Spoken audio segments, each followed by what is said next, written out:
Quitting cannabis cold turkey after years of smoking daily.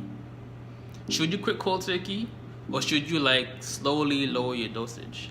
I mean, the consensus should be if you're serious about quitting your addiction, you should quit cold turkey and just stop right then and there. But it's not as easy and cutthroat as you may think. Here's why. Tap in, bro.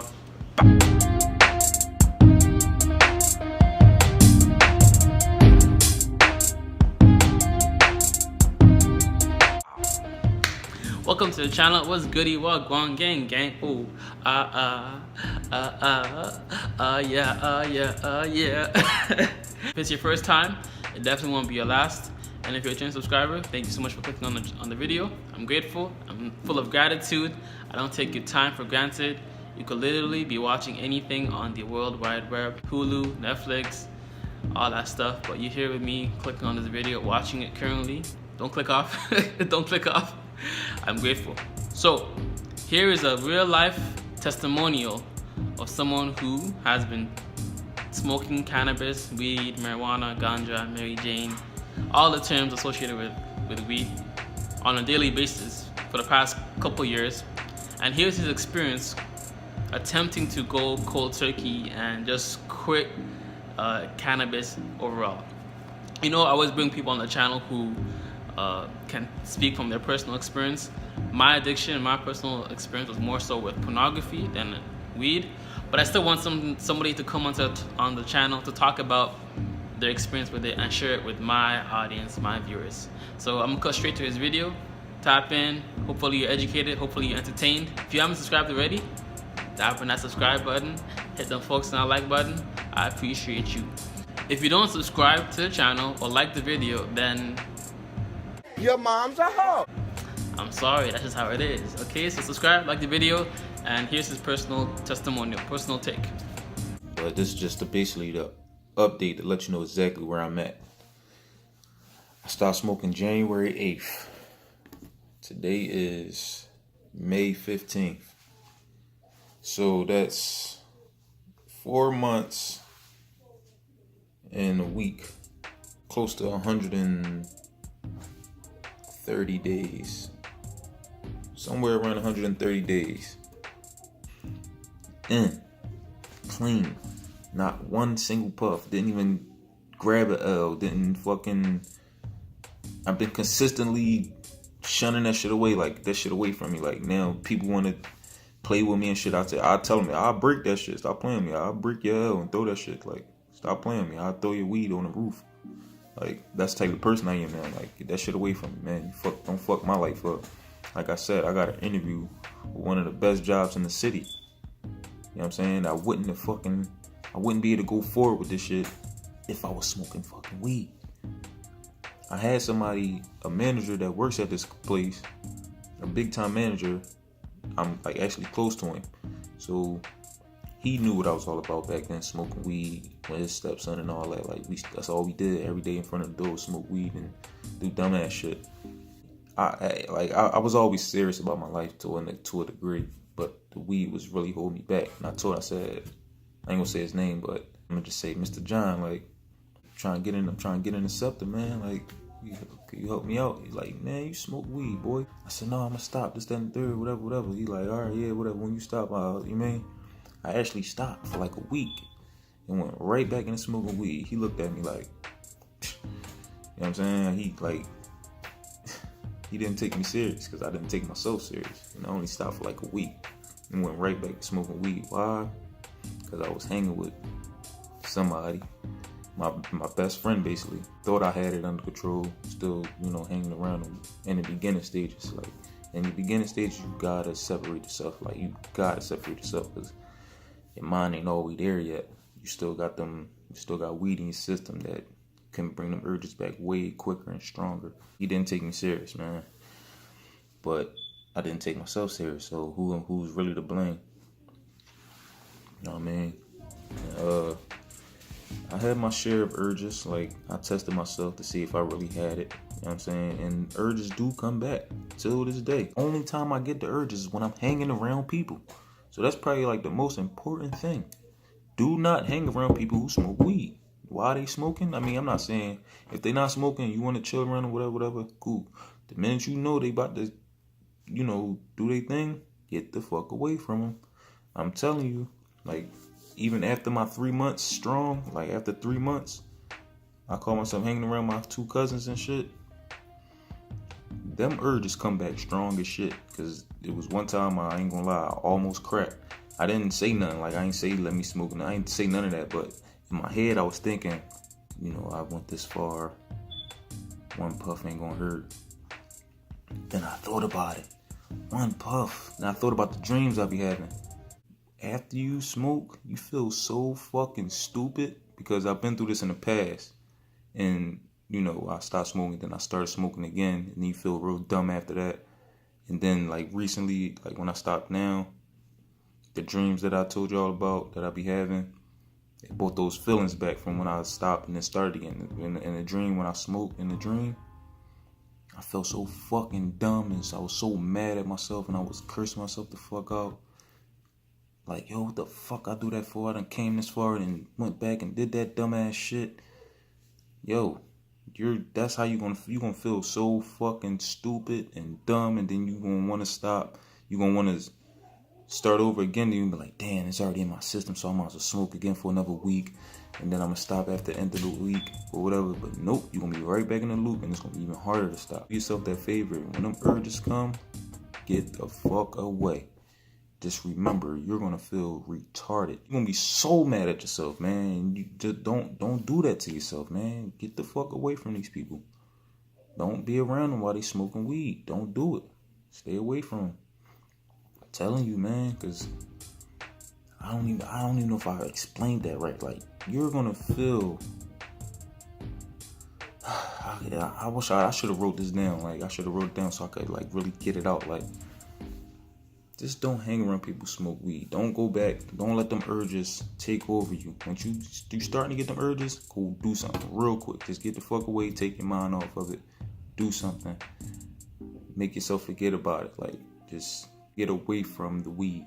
Just get away from it. Like, just get away from it. Point blank period. Stay away from the people who smoking weed. That's one of the main things that's gonna keep you smoking. Like, you might have it all together. You might know damn well you done with the shit. You might know, like, you might be all the way done, whatever. But the simple act of you being around people while they smoking weed will bring you back to smoking weed. Sooner or later, little by little. You might not feel it at first. The first couple times you might be like, yeah, they dumb, they smoking weed. The second time you hang around them, you might still say the same thing. Yeah, they dumb, they smoking weed. The third time, you be like, yeah, they smoking weed. They ain't dumb no more, they just smoking weed. Fourth time, you be thinking about it like, damn, I might be missing out. You might not think them exact words, but that's basically the sum of it. Like, next thing you know, you taking one puff and giving it back. Hey, I'm done. I'm only playing. That's all. It ain't gonna do nothing. Nope, you done fucked up now. You about to go right back to -1. About to go right back to going nowhere fast. Well, shit, once you take that first puff after stopping, you already going nowhere fast. You already back to negative, whatever. Please stop. Just stop. Just fucking stop. Don't do it no more. Because you are holding yourself back. Like, you is cheating yourself. In the game, man. Like, you the one that's fucking your life up. Like I said, you not taking yourself serious, so why the fuck would anybody else take you serious? And the way the world works, you put that work in yourself. Like, you put that work in within yourself, it's going to show outside of your work. Like, the results are going to come from the outside. It's really almost magical. Like, I'm just get this example again. I wasn't thinking nothing about SEPTA. My whole life, I've been wanting to work for something. Like, I started smoking when I was 16. You can't work for something until you, I think, 18. Like, drive the buses till you, like, 18. So I was already smoking weed. But I always told myself, if they give me an offer, I'm going to stop. Like, it took me all the way up to fucking 8 years for me to, like, really stop completely. And then they magically sent me a fucking offer. I was like, what the fuck? And I wasn't thinking about that. I was thinking about the Army and New York and extra other shit. That shit came out the blue. And this was 3 months after I was already 3 months in. I'm like, yo, this shit is crazy. This shit is fucking crazy, man. Like, it's a magical place, man. The world we live in is magical, man. Your mind is a magical thing, man. And it's connected to the world, whether you know that or not. So every decision you make, it's gonna have a fucking consequence. Like, you are responsible for your own actions and thoughts and words. I got into spirituality last year in 2017. I started getting into spirituality, and I was like, yo, I've been missing this shit the whole time. My whole life, it took me 25 years to get into spirituality and how the mind works, how the body works, how the world works. Like, I ain't gonna start talking about flat earth and all that shit, but I don't believe we live on a globe ball flying millions of miles an hour or thousands of miles per hour and all that. I believe we are set, and the sun, the sky revolves around us. There's plenty of videos, and I ain't even about to get into all that. But the world is a wonderful place. Wonderful. It's magical. What you think leads to what you do. What you do leads to what you get. I'm ending with that. Have a great day, man. Stay vibing high. Stop getting low. So, here's a quick technique to implement when cravings do come into your mind, right? So, real quick.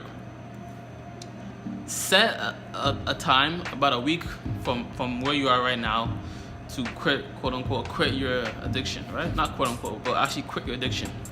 And throughout that time, monitor your cravings, monitor what triggers you, your environment, and the people around you that may, in a sense, cause you to relapse and cause you to want to smoke again. This technique is called a 5-minute delay. When that craving sets in, acknowledge it, recognize it, but then in that moment, focus on your breathing. Focus on your breathing. Breathe in, breathe out. Breathe in, breathe out. Just for 5 minutes. Time it real quick, or whatever, however you can do it to keep track. Time it for 5 minutes, and you'll realize your craving essentially diminishes. Also, it's important to note that during certain times of the day, you are typically stoned. You were typically stoned, or you typically picked up a bud or a weed or whatever it is, right? And those specific times in the day can also trigger you to want to smoke. So again, implement the 5-minute technique. Once the craving sets in, acknowledge it, recognize it, but then come back and focus on your breathing. Okay, breathe in, breathe out, breathe in, breathe out. And within that 5-minute specific time period, you realize that your craving diminishes. And if you fail the second time, let's say you have multiple cravings throughout that day. If you were able to pass the first time, or you failed the second time, it's okay. It's cool. The next day, aim to pass the first craving and pass the second craving. Okay? Let's say you have a third craving that day and you fail it. It's cool. But let's say the next day, the third day now, you pass the first craving, pass the second craving. Now try and pass the third craving that creeps in and tries to sneak in. And this is how you kind of build that self-control, self-discipline to not give in to cravings and not give in to like your natural innate desire, right? So if you all want more of a detailed step-by-step program that walks you through evidence-based practices as well as scientifically proven methods to quit your addiction entirely, check out the Truth of Addiction program linked in the description of this video. The program is, I co-sign it, okay? The program has my co-sign, and it goes through like these meditation practices as well as the certain foods you should be eating to limit cravings and urges that arise from whatever addiction you have. Alright, so I appreciate you. God bless, much love, peace and joy. Namaste, and always remember, if it doesn't feed you, don't water it. I found. Deuces.